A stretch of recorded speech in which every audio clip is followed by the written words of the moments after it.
பிரியமானவர்களே, இயேசு கிறிஸ்துவின் நாமத்தில் உங்களுக்கு என் அன்பின் வாழ்த்துக்கள்.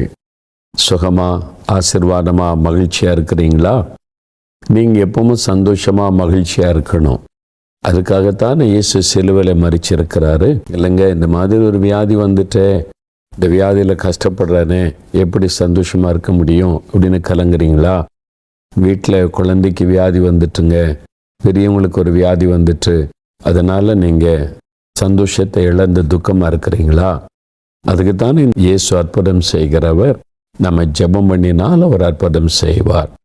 அது ஆண்டவர் இயேசுவிடத்திலிருந்து அற்புதத்தை ரொம்ப சுலபமாக பெற்றுக்கொள்ளலாம். என்ன செய்யணும்? விசுவாசிக்கணும், அவ்வளோதான். விசுவாசத்தோடு ஜெபித்தா போதும். இல்லைங்க, இது ரொம்ப கால வியாதிங்க, 10 வருஷம் ஆகி போச்சு, 15 வருஷம் ஆகி போச்சு, அது எப்படி சுகமாகும் அப்படின்னு நினைக்கிறீங்களா? எத்தனை வருஷ வியாதியாக இருந்தாலும் இயேசுவால் ஒரு நொடி பொழுதலை குணமாக்க முடியும். ஒருவேளை நீங்கள் கேன்சர்னால் பாதிக்கப்பட்டு இனி அவ்வளோதான் இந்த சூழ்நிலைக்கு வந்திருக்கலாம். அல்லது சரீரத்தில் ஏதோ ஒரு வியாதி 15 வருஷம் 20 வருஷமாக பாதித்து கொண்டே இருக்குது, ஒன்றும் பண்ண முடியாதுன்னு சொல்லிட்டாங்க, அப்படி கலங்கின்னு இருக்கலாம். அது எத்தனை வருடம், எத்தனை பெரிதான வியாதியாக இருந்தாலும் பயப்படாதங்க. இயேசுவால் குணமாக்க முடியாத வியாதி ஒன்றுமே கிடையாது. அவர் அற்புதங்களின் தேவன். விசுவாசிக்கணும், அவ்வளவுதான். இயேசு கிறிஸ்துவின் இடத்துல வரணும். நீங்கள் மோகன்லால் கிட்ட வந்தீங்கன்னா அற்புதம் பெற்றுக்கொள்ள முடியாது. நான் உங்களைப் போல பாடுள்ள சாதாரண மனிதன், நான் யாரையும் குணமாக்க முடியாது. இயேசு கிறிஸ்து சுகம் கொடுக்கிறவர். அவரை விசுவாசிக்கணும், அவ்வளோதான்.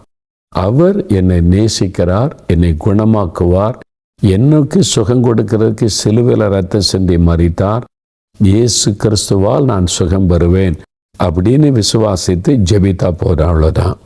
பாருங்களேன், பரிசுத்த மத்தேயு எழுதின சுவிசேஷம் 12 அதிகாரம் 22 வசனத்தில், அப்பொழுது பிசாசு பிடித்த குருடும் ஊமையுமான ஒரு மனுஷனை இயேசுவினிடத்தில் கொண்டு வந்தார்கள்.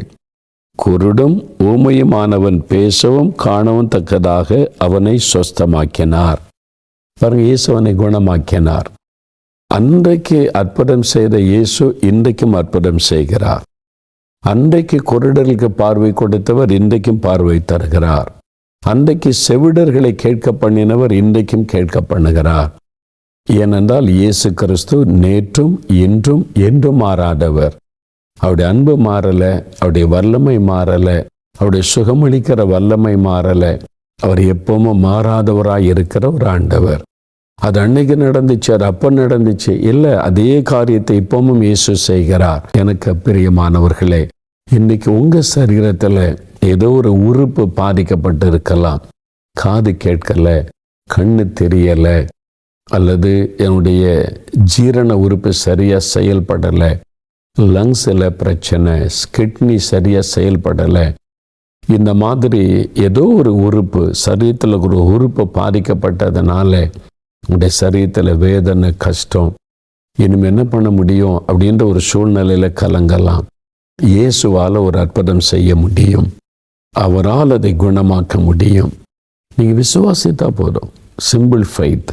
இயேசு என் நோய்களை குணமாக்குவார், இயேசு எனக்கு இதிலிருந்து விடுதலை தருவார், அவ்வளோதான். நீங்கள் விசுவாசித்தா இயேசுவே நீ கூப்பிடும்போது உடனே அற்புதம் நடந்துவிடும். எனக்கு அன்பானவர்களே, எவ்வளோ கஷ்டம் பார்த்தீங்களா? சில வியாதி வரும்போது சரீரத்தின் பாதிப்பு மனதில் ஒரு பெரிய பாதிப்பை உண்டாக்கி விட்டார். இன்றைக்கி உங்களுடைய சரீரத்தில் இந்த வியாதியினால் உங்களுடைய மனதளவில் நீங்கள் பாதிக்கப்பட்டிருக்கலாம். எனக்கு ஏன் இப்படி நடக்கணும்? நான் மட்டும் ஏன் இப்படி பிறக்கணும்? எனக்கு மட்டும் ஏன் இப்படி ஒரு வியாதி வரணும்? நான் மட்டும் ஏன் இப்படி கஷ்டப்படணும்? நான் என்ன பாவம் செய்துட்டேன்?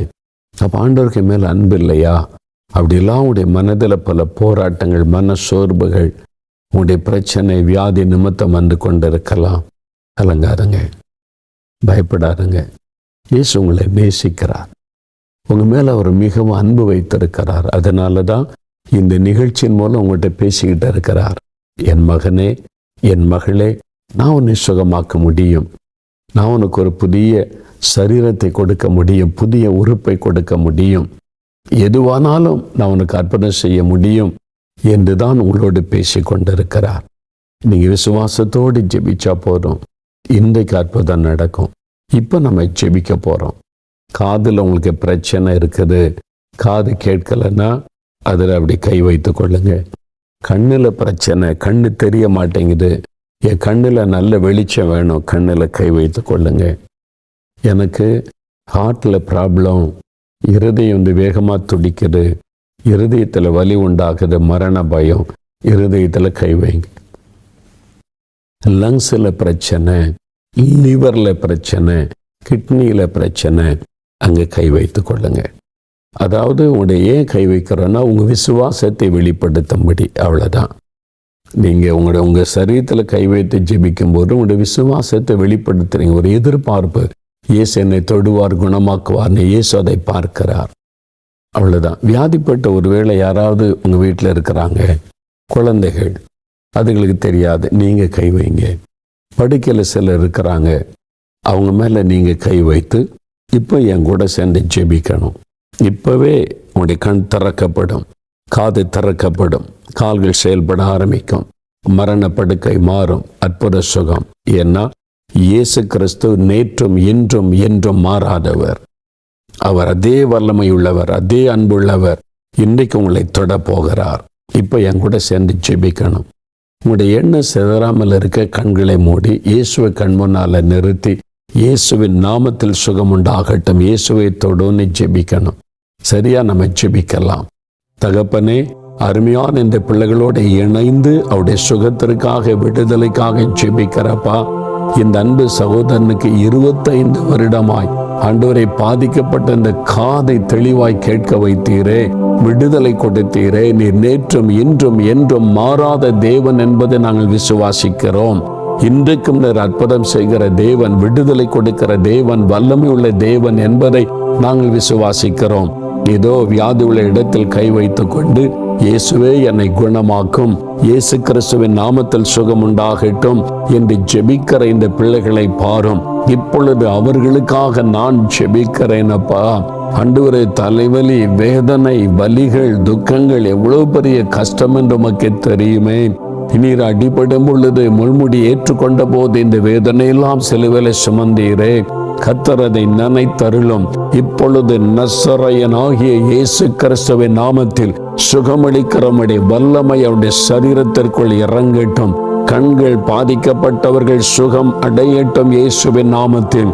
இயேசு கிறிஸ்துவின் நாமத்தில் குருட்டை கண்கள் திறக்கப்படுவதாக, புதிய கண்களாக மாறட்டும் இயேசு கிறிஸ்துவின் நாமத்தில்.